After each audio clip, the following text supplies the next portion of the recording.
Good evening, everyone. On behalf of the Electrochemical Society, UANL Student Chapter, I am pleased to welcome you all to the fourth session of the International Webinar Series on Advanced Characterization Techniques. A special welcome to our esteemed speaker, Dr. David Avellaneda, who will present on characterization of thin films by X-ray photoelectron spectroscopy. We truly appreciate your time and contribution to this series, and we look forward to your insights. And before we begin, I'd like to remind all attendees that they should fill out the form that will be provided at the end of the session if they require a certificate of participation. Now, I'm honored to introduce our moderator, Dr. Shadai Lugo, who will guide today's session. Thank you. Allow me to read a brief profile of Dr. David Avellaneda. Dr. David Avellaneda completed his postgraduate studies, master, and doctorate at the National Autonomous University of Mexico with a specialty in the area of solar energy, solar cells. He joined the Autonomous University of Nuevo León as a professor researcher in 2010 in the FIME Materials Postgraduate course, where he has taught course at the bachelor's, master's, and doctoral levels. He has more than 60 published articles with more than 2,500 citations and has human resources training as a doctoral 2, master's 5, and bachelor's 2 as a thesis advisor's co-advisor. Thank you, Dr. David. Go ahead with the presentation. Thank you very much, Shadai. So, good afternoon, everyone. And first, I want to thank to the organizers for this invitation to give this talk. So, I will give a talk about some basic principles and some general ideas about X-ray photoelectron spectroscopy. So I hope that you learned today something regarding to this technique. Okay. So first of all, let's talk about some basic principles. So XPS is a surface analysis technique. So it is useful for analysis of surfaces. Then, if I ask you, what do you understand by a surface? So it depends on who is the people to respond this. If you ask to an astronomer, of course, the idea about surface is completely different compared to an engineer. So an engineer can say, okay, a surface is the thickness of order of millimeters or maybe some micrometers. But people working with semiconductors and surface analysis, so we define the surface as some micrometers to nanometers. So you can observe in this image some graphical concepts about surfaces. So we are, so the main part of this material is the bulk material. Then next layer, we can define it as a thin film. So what is a thin film? Okay, we can say that thin film is a layer with a thickness in the range of 10 nanometers to 1 micrometer. So, okay, that's a thin film. So the next one is the ultra thin film. Ultra thin film is defined with a thickness between 1 nanometer to 10 nanometers. And after that is the surface. The surface is defined as the 1 nanometer or 3 atomic layers. Yeah. Okay. So XPS, the technique of XPS is useful to measure surface using XPS. Yeah. Also, ultra thin films using argon RXPS, that is a complementary technique, and also thin films using sputtering profile. So it's not possible to measure the bulk materials with XPS. Okay, so what is the information that we can obtain with this technique? Okay, we can determine what is it. So what is the element present? What is their chemical state? Where is it? And how much is there? So we will learn some of these things in this talk. Okay, surfaces. Are they interesting? are really very interesting. So I found this phrase and it's very good. Good made the bulk, the surface was invented by the devil.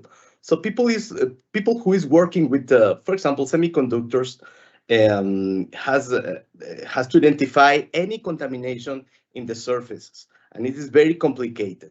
So then we can define a surface as the interface between something solid and the atmosphere.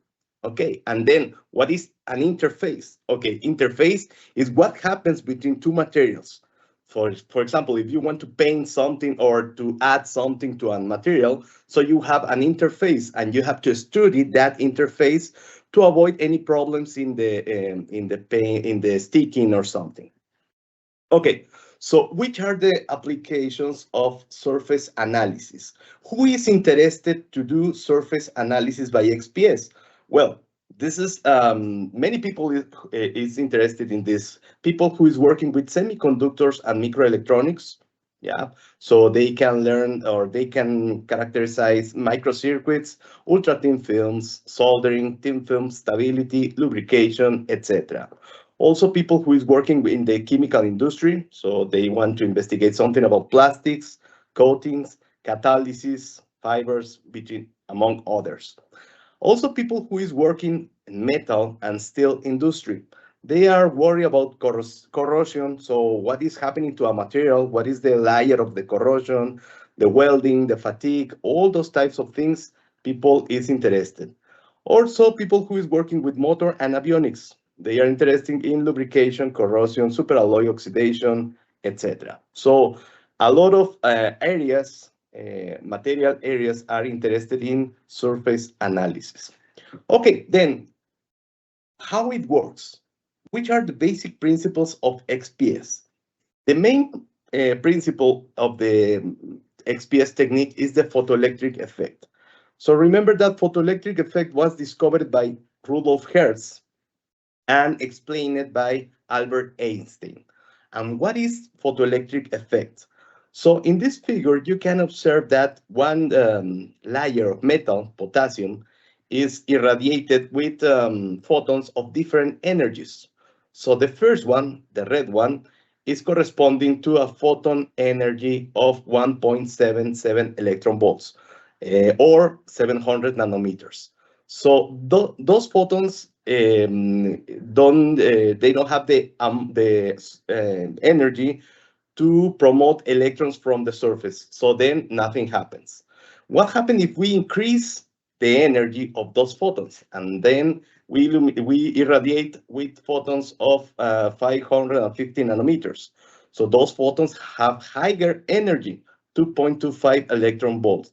In this case, we can observe that one electron is ejected from the material. Yeah, and this electron has this velocity, 2.96 raised to the power to 5 meters by second. Okay, what happens if we increase more the photon energy? Now we use 400 nanometers or 3.1 electron volt. We observe that now the electron ejected from the surface is having more kinetic energy compared to the previous case. So basically, we can define the photoelectric effect as the ejection of electrons when photons with enough energy are hit the material.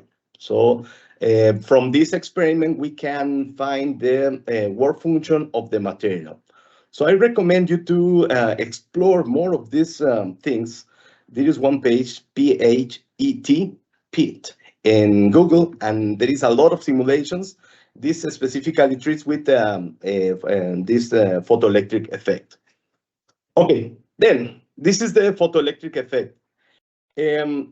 Kai Sigman, he won the Nobel Prize because he applied this effect to, or he used the photoemission as an analytical tool. So in other words, he invented the XPS. So, and he named it as electron spectroscopy for chemical analysis. So ESCA or XPS, exactly the same.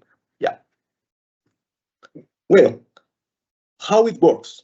Now we know that XPS is based on the photoelectric effect. How it works? Well, so in this schematic diagram, we can observe the sample, one tube X-ray source, so and one analyzer. First of all, we need an X-ray beam. Usually the XPS equipments use an aluminum K-alpha radiation or magnesium K-alpha radiation. So these X-rays are focused on the sample, yeah, and because of the photoelectric effect, some electrons are ejected and sent to electron energy analyzer. This analyzer will detect some parameters of the electrons. Okay, the absorption of incident X-rays results in the ejection of electrons with different kinetic energies, as we observed in the previous slide, due to the photoelectric effect. Okay, the energy of ejected electrons is measured by the detector. So the detector measures the kinetic energy of the ejected electrons. And the binding energy is calculated. So if you observe this atom, so you are sending X-ray photon energy. So we know the energy of those photons because we know if our equipment is using aluminum K-alpha or magnesium K-alpha. Then H nu is known. Yeah, we know this value. And this photon will remove one electron, one core electron, yeah, core level electron. And this ejected photoelectron will travel through the electron analyzer and the kinetic energy will be measured. Then, if you know the kinetic energy and you know the X-ray, the photon energy used, you can calculate easily the binding energy or the energy that this electron has before to be removed. This is another schematic diagram about the same situation. You're sending the photons, one electron from the different levels. It can happen from the different levels. One electron is removed and ejected from the material. And this electron is detected by the analyzer and measured the kinetic energy. Okay, so to complete the equation, you can observe this equation. So there are three parameters involved: the energy of the photon, this is h nu, the kinetic energy of the ejected electron. So the first one we know because we know that the anode of the equipment. The second one we measure, so the XPS measures the kinetic energy. And if we know the work function, remember that the work function is the energy needed to remove one electron from the Fermi level to the vacuum level. In other words, to that electron to become free, it needs some energy, and that energy is named the work function. So we don't need to know the work function of our sample because, as you observe here, so there is an electrical contact between your sample and the spectrophotometer. It means that the Fermi level of equipment and sample are the same. So it's only needed to know the work function of the spectrophotometer. And then with this equation, you can calculate easily the binding energy. The binding energy of the electrons that you are measuring their kinetic energy. Okay, so why is it important to measure the binding energy? So every electron in an atom or molecule has a different binding energy. So the binding energy depends on, of course, among others, the element from which it's emitted. So if you measure the binding energy, you can determine if that electron is from iron or silver or gold or any other element. Another dependence of the binding energy is the chemical state of that element. Okay, you know that that electron is coming from one atom of iron, but that iron isn't as a metal or oxide. If it is oxide, which oxide is? Because of the case of iron, so you can have three different oxides. So in the XPS technique, you can determine know which is the chemical state of that element. Yeah, because with different chemical states, the binding energy is changing. The intensity of the XPS signal is equal or is proportional to the number of atoms in the analyzed volume. It means that XPS is a quantitative technique. So if you measure two samples with the same elements, you can compare easily which sample has more iron or more oxygen.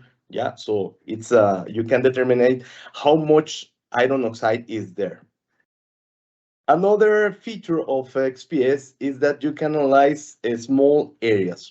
So typically the spot of the X-ray used in XPS is 400 micrometers, but you can decrease this spot to 50 nanometers. So 50 nanometers, of course, the intensity will decrease, but it is possible to decrease that level. So sometimes it's needed because if you want to find something, if you want to be sure that in some sample there is no contamination, you need to detect in different places and small places. Then you can, for example, you can ask where is this oxide in relation to other features of the sample.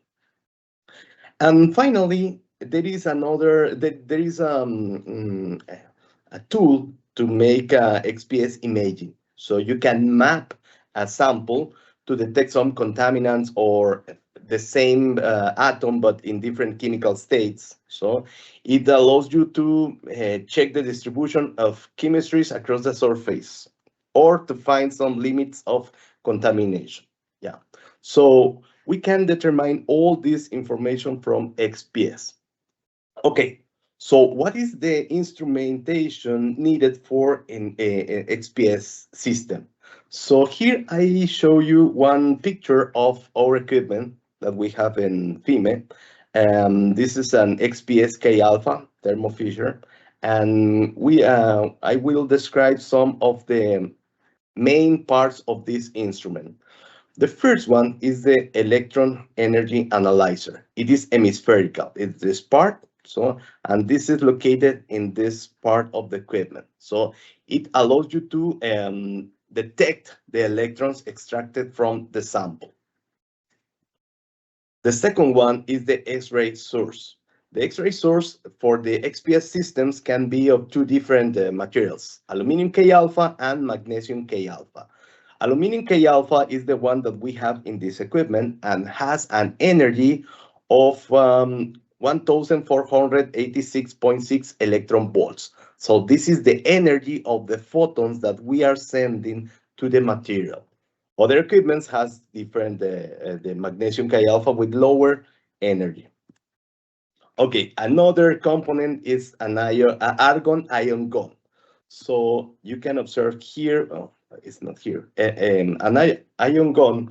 For what purpose do we use that argon ion gun? Sometimes we need to clean the surface. So because any sample that you measure in XPS will have a contamination layer. So it is very thin, about, I don't know, 2-3 nanometers, but it is contaminated. So sometimes it's useful to remove that layer using the argon ion gun. So it is equipped in the system.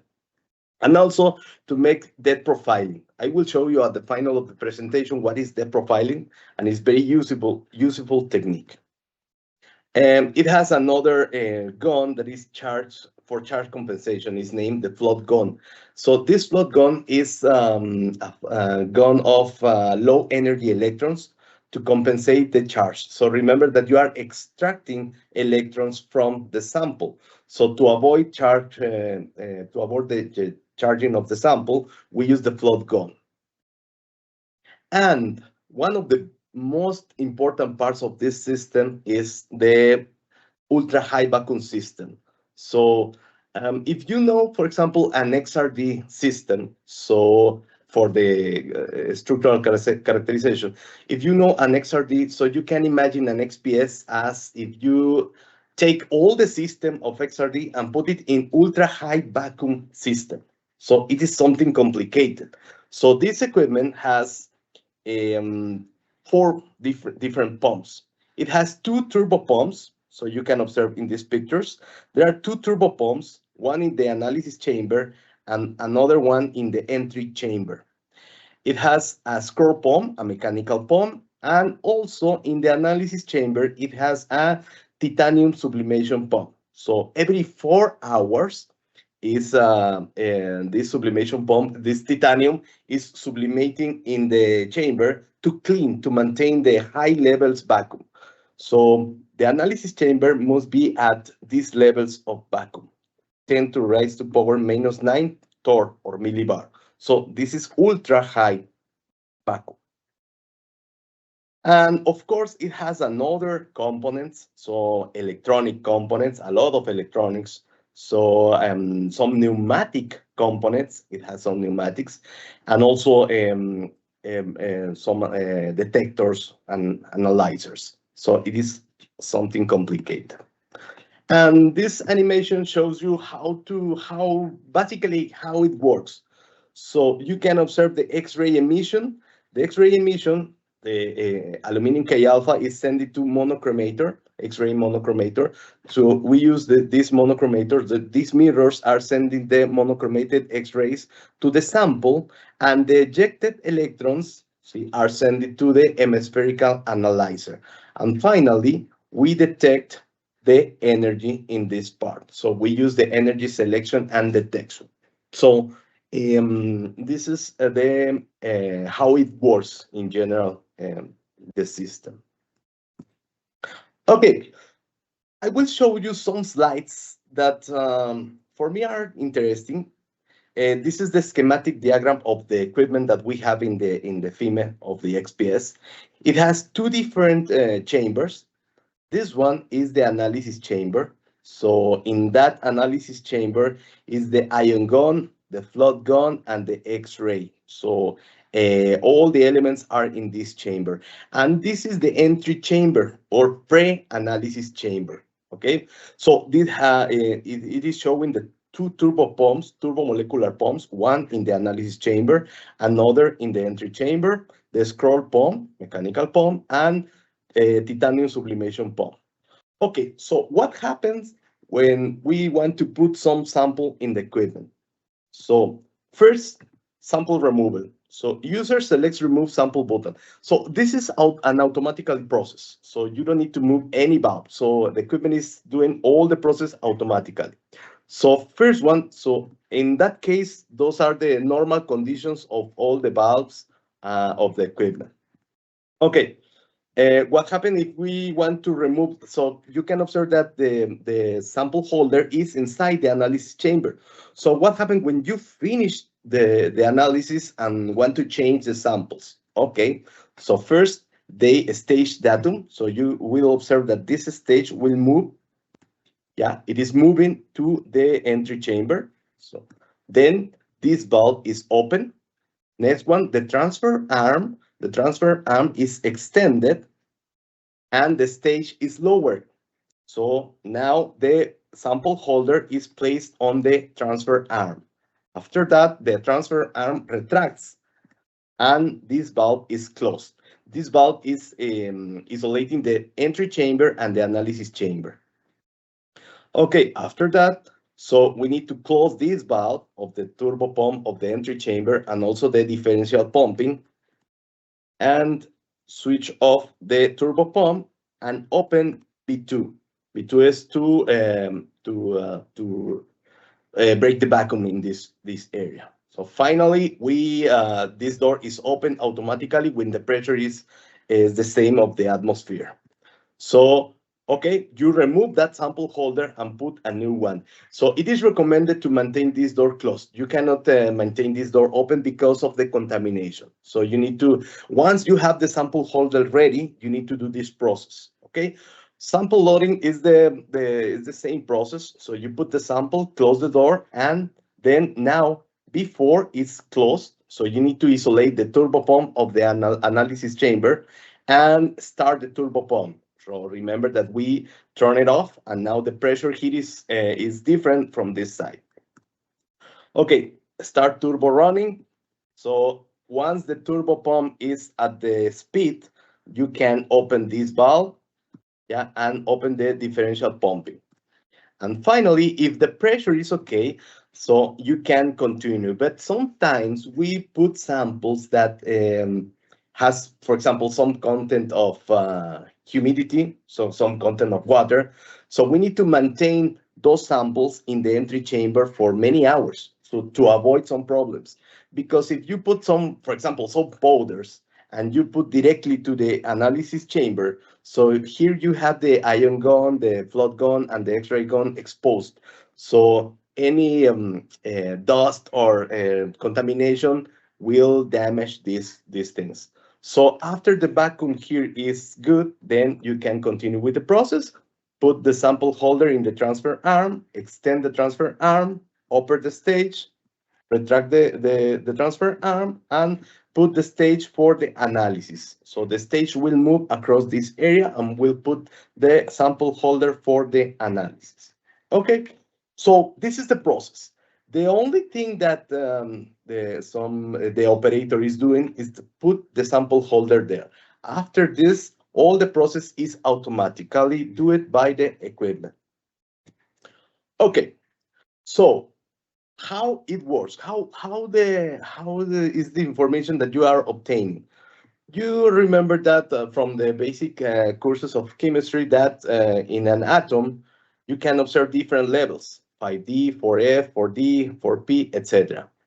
If you are going from the outer orbital to the inner orbital, of course, the binding energy is increasing. The binding energy of the electrons as you reach the nucleus is increasing.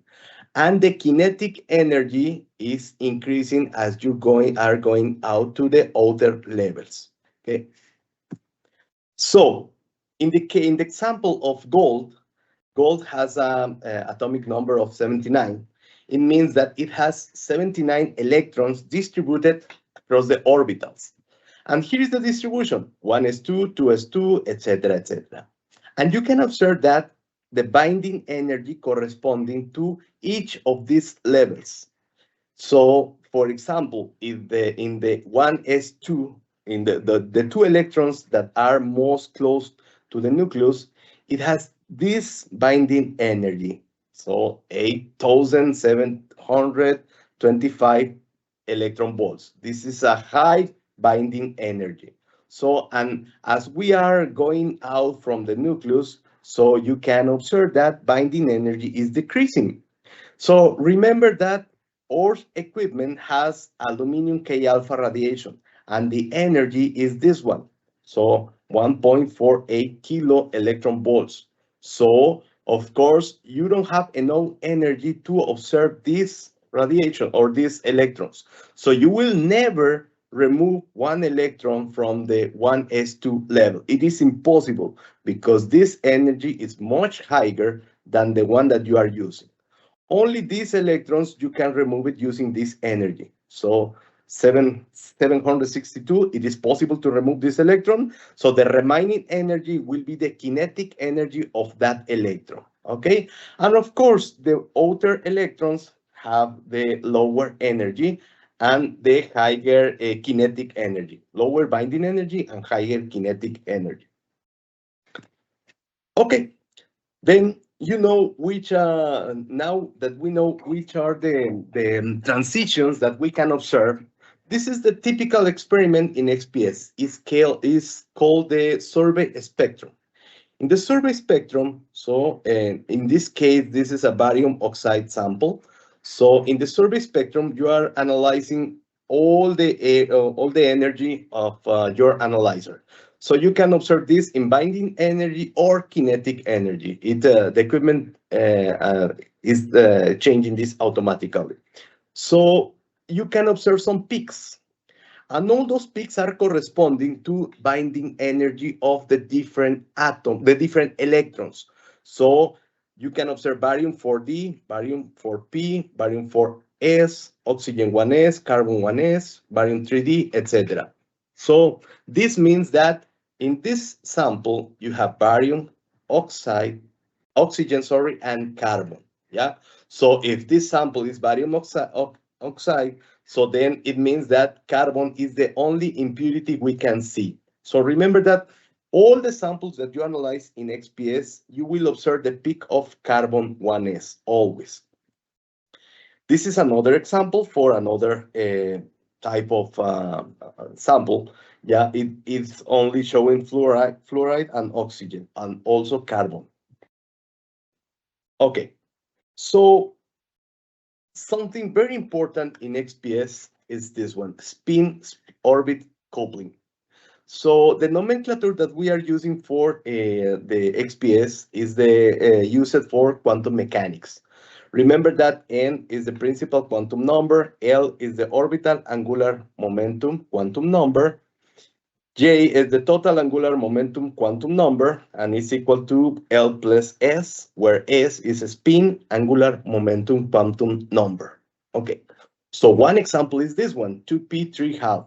So this means that the principal quantum number is 2, and the L is equal to 1. That's why we are observing P. And the 3 by half is this one, L plus S. Okay, but what does it mean?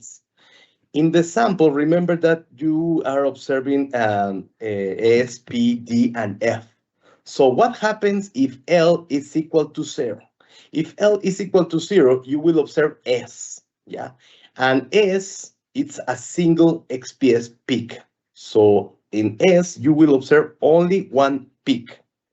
But what happens if L is more than 0? So if L is 1, 2, or 3, in all these cases, you will observe some doublet peaks. What is happening is that the peak splits into two sublevels with an energy difference known as the spin-orbit splitting. It means that it has two sublevels with electrons with the same energy. So if you have electrons with same energy, that is called degeneracy. Degeneracy is the number of electrons that you have in each of these sublevels. And you can calculate this number of electrons using this formula. Okay, based on this explanation, if you have P, so remember if L is equal to 1, so you have P. And L equal to L minus S, you will have P1.5 and P3.5. So because of these two terms. So if you apply this formula to this one, the sublevel P3 by 2 has 4 electrons, and the sublevel P1.5 has 2 electrons. It means that there is a relation of or ratio 2 by 1. So when you observe two peaks, one P3 by half and P1 by half, there is a relation that must be done all the time, 2:1. And what happens if L is equal to 2? Okay, in that case, you will have D, and you will have two sublevels again, D5 by 2 and D3 by 2. D5 by 2 has 6 electrons, and D3 by 2 has 4 electrons. So in these peaks, the ratio is 3 by 2. Finally, when you have L equal to 3, you will have F. F7 by 2 has 8 electrons, and F5 by 2 has 6 electrons. So in this case, the ratio is 4 by 3. Why are useful these ratios? When you are interpreting the spectra and making the convolutions, it is very useful to know these ratios because it will give you information about the elements that you have and the chemical state of such elements. Okay, sometimes for some materials, some elements, sorry, those separations are very low and we cannot separate those peaks. Okay, so this table is summarizing all these concepts. And you can observe this one. It doesn't matter which element, if you are observing 1s level or 2s or 3s, you will observe only one peak.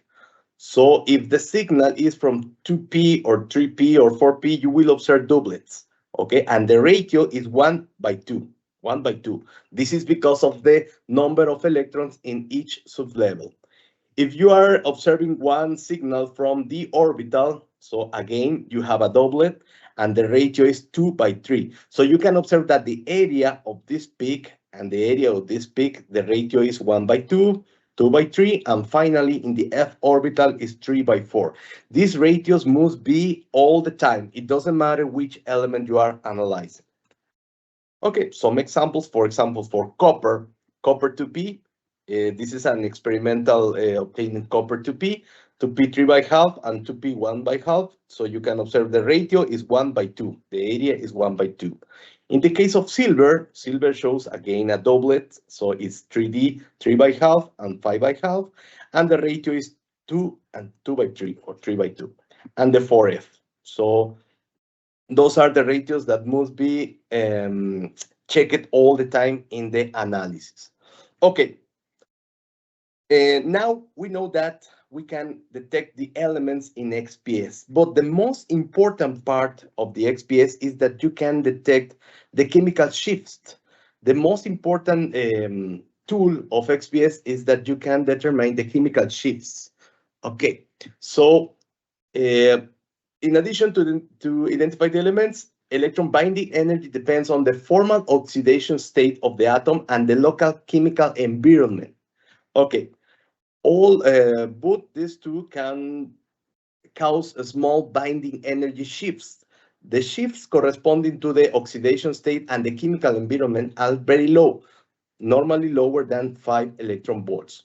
Yeah, the amount of chemical shift depends on what the element is bonded to and what type of bond. This is known as the chemical shift and is the key to why we use XPS. This is the main characteristic of XPS, the chemical shifts.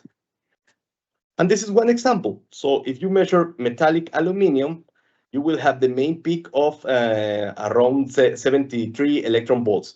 But if you measure aluminum oxide, so there is a chemical shift. You are observing that the aluminum oxide is shifted by, I don't know, 3 or 4 electron volts to higher energies. Okay, why? Why is this happening?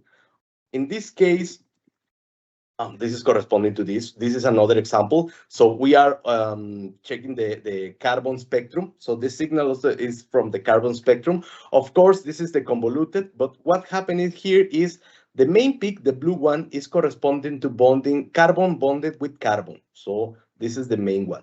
Okay, what happened if the carbon is bonded with one oxygen? Remember that oxygen attracts electrons. So if one atom of carbon is bonded with oxygen, so you can say, okay, the atom of carbon loses 1 electron. So what happened with the atom of carbon?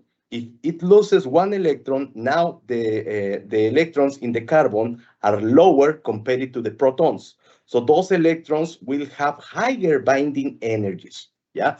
So compared to the carbon-carbon, the carbon-oxygen has higher binding energies. It needs more energy to remove another electron from the carbon. Yeah, because it loses 1 electron. And what happens if you have carbon, oxygen, oxygen? So here the carbon loses 2 electrons, for example, or 3 electrons. Then so you will need more energy to remove this. So remember always that as the oxidation state is increasing, the binding energy is also increasing because you are losing electrons, and now the electrons that are remaining in the atom are less compared to the protons. So you need more energy to remove those electrons. Okay, so another very important thing is that XPS is only useful for surface. It's a surface-sensitive technique. So it will give you information only of the first 10 nanometers of your sample. But why? Why is this?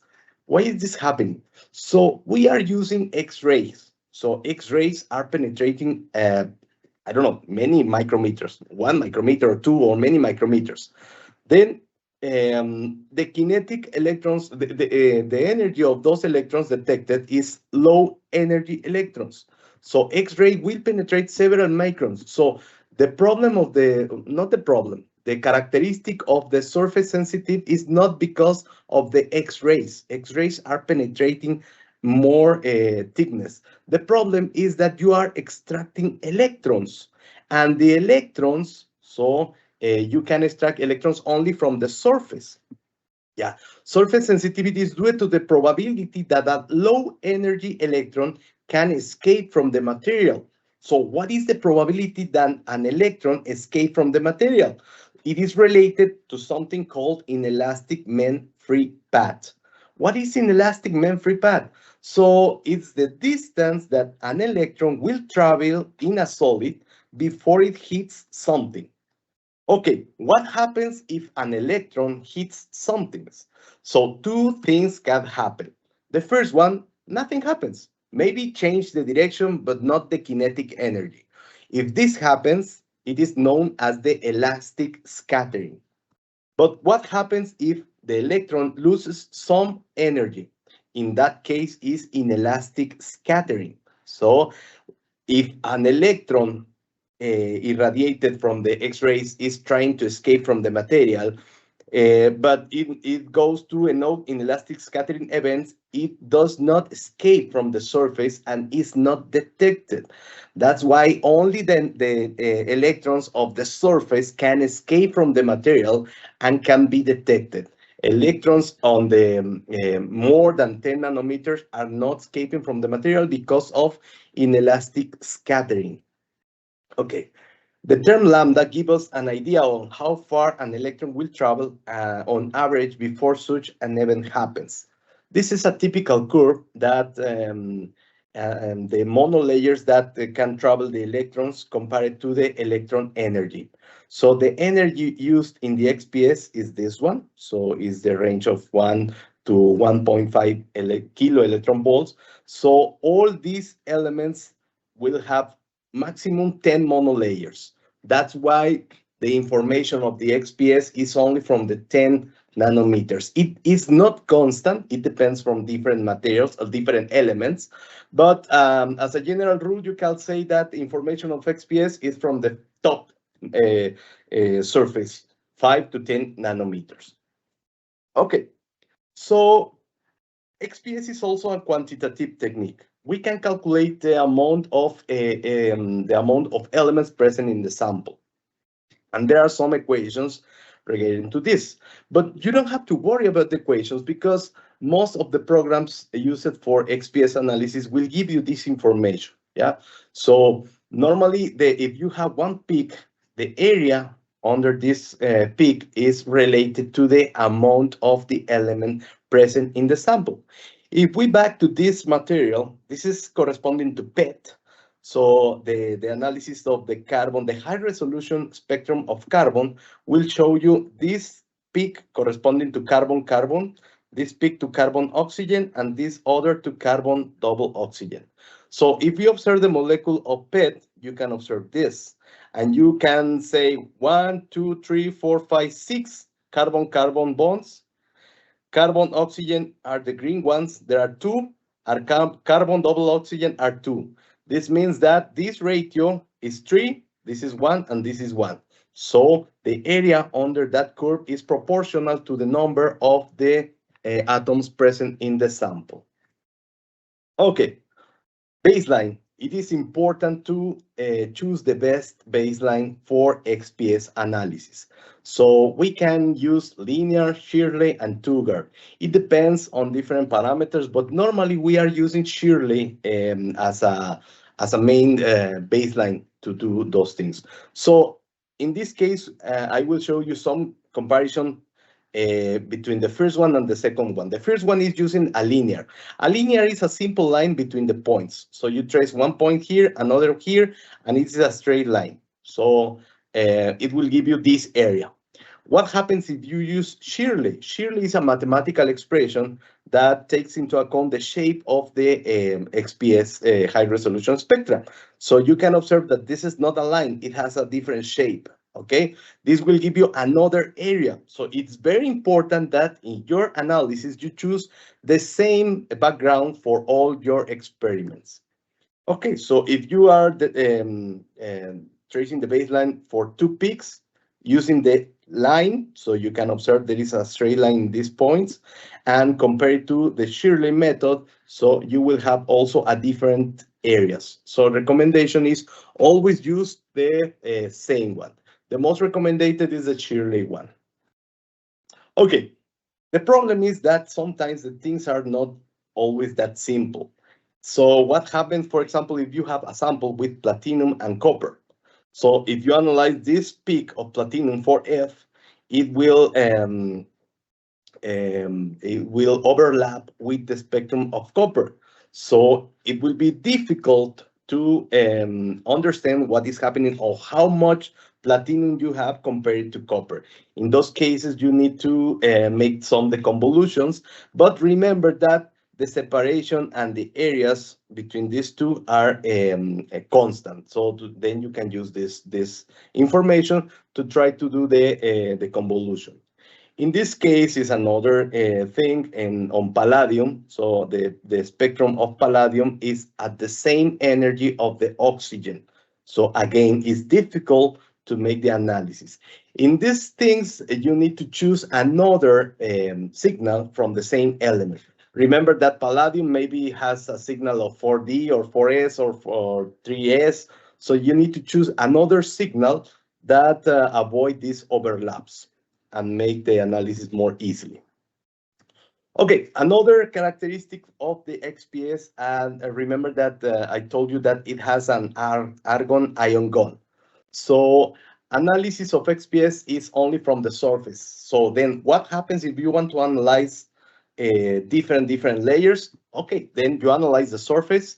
You turn on the argon ion gun and remove some material, for example, 10 nanometers or 20 nanometers, analyze again, and you repeat this, remove again, analyze, remove, analyze, etc., and repeat as needed, and then finally end. Okay, so if you have one structure like this, it has 1, 2, 3, 4 different materials. So the first one is tungsten titanium alloy. The second one is silicon element, the titanium silicide, and finally silicon.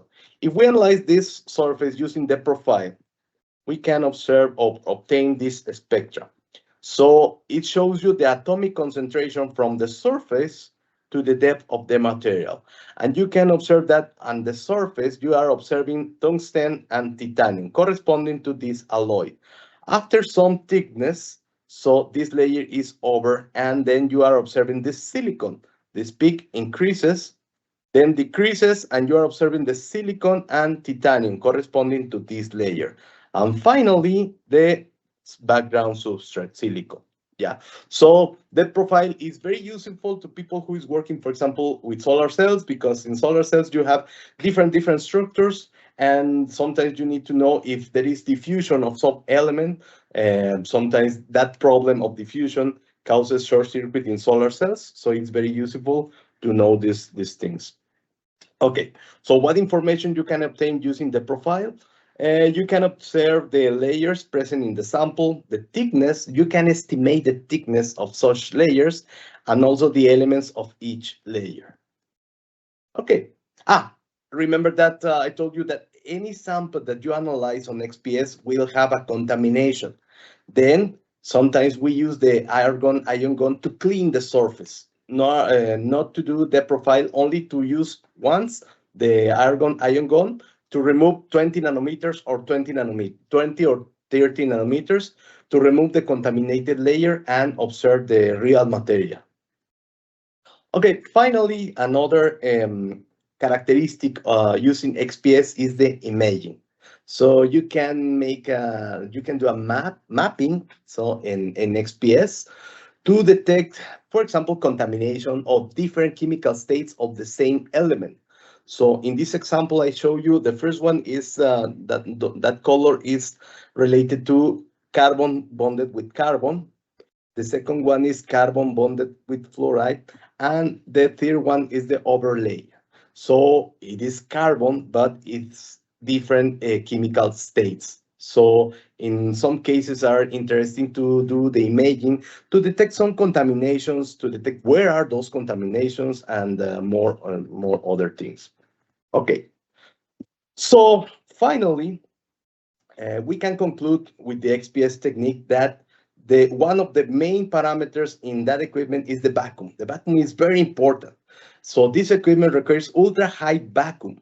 So it means that the sample must be compatible with ultra-high vacuum.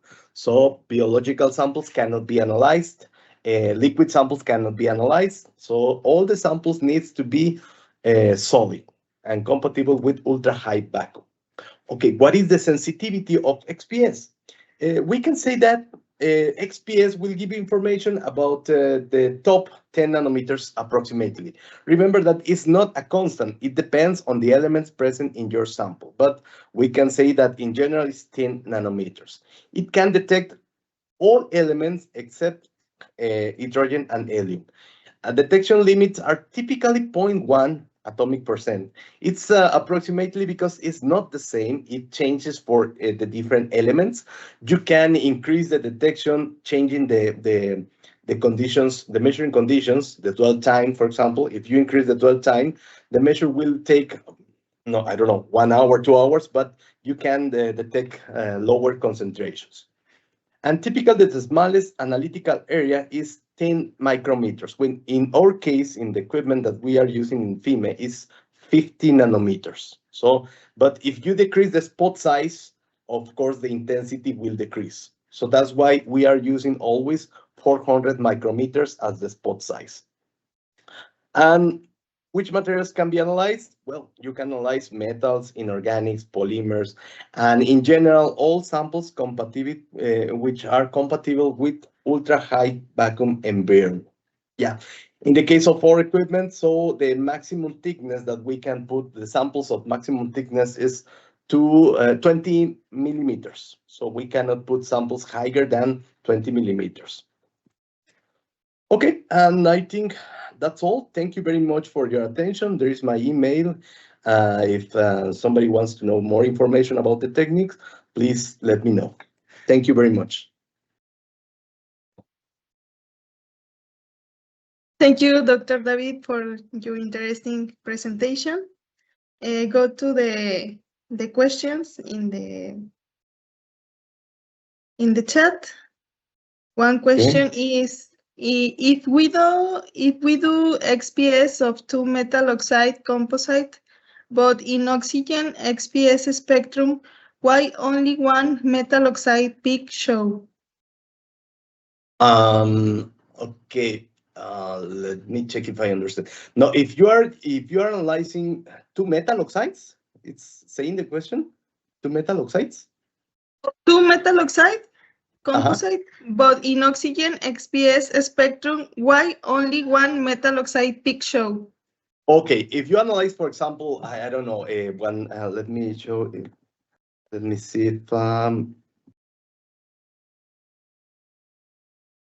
Okay, for example, if you have platinum and copper, so you have this bimetallic compound, and you have oxide. So in the case of oxygen, you will observe only one peak of oxygen, because this peak is the same for, so you cannot distinguish between the oxygen corresponding to the copper and the oxygen corresponding to platinum. You will observe only one peak, but it will be more broad. Then in that case, you need to do the deconvolutions, because of course that peak of oxygen needs to have 2 components, one corresponding to oxygen bonded with copper and the other one corresponding to oxygen bonded with platinum. So, but sometimes you cannot observe this separation of the peak in the oxygen. You compare it, for example, if you have only one oxide, so copper oxide, for example, the peak of oxygen will be sharp. But if you have 2 metals, so 2 different oxides, the oxygen peak will be broader. So as the major the number of oxygen oxides, the broader peak you have. So I hope that I explain this correctly.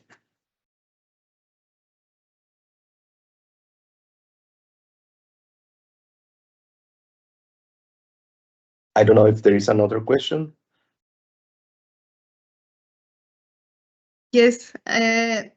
Other question is how to effectively, precisely estimate the elemental composition from XPS metal oxide peak show? It's not possible. So it's very difficult to give an exact composition. So XPS is very useful when you are comparing samples. So if you measure 2 different samples, you can compare the elemental composition of each one. But XPS is not useful. In my experience, it's very difficult to obtain the elemental composition from this technique. I always tell to students that they need to know more about the material. So they need to check for another techniques and come to XPS to be sure or to solve some doubts. But in my experience, it's difficult to check the elemental composition in an accurate way. So maybe you can check for some standard. So check, you can measure one standard, so one material that you know the exact composition and take it as a base, and then you can measure your samples and then you can compare. So this is the thing that you can do.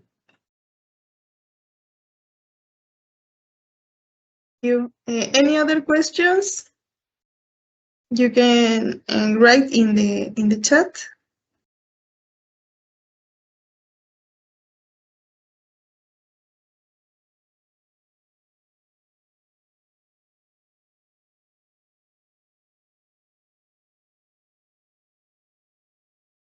Okay, no more questions. Thank you, Dr.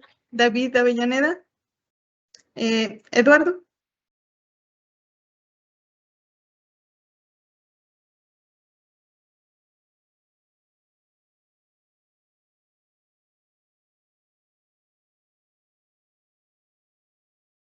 Right.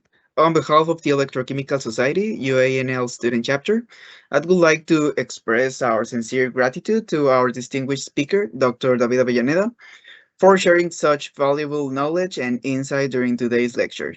And also, I would like to thank you all for joining us to today's session, and we invite you to stay connected and join us in our upcoming sessions of the International Webinar Series on Advanced Characterization Techniques. Once again, please don't forget to fill out the survey if you need a certificate of attendance, and well, have a great evening, and we hope to see you next time.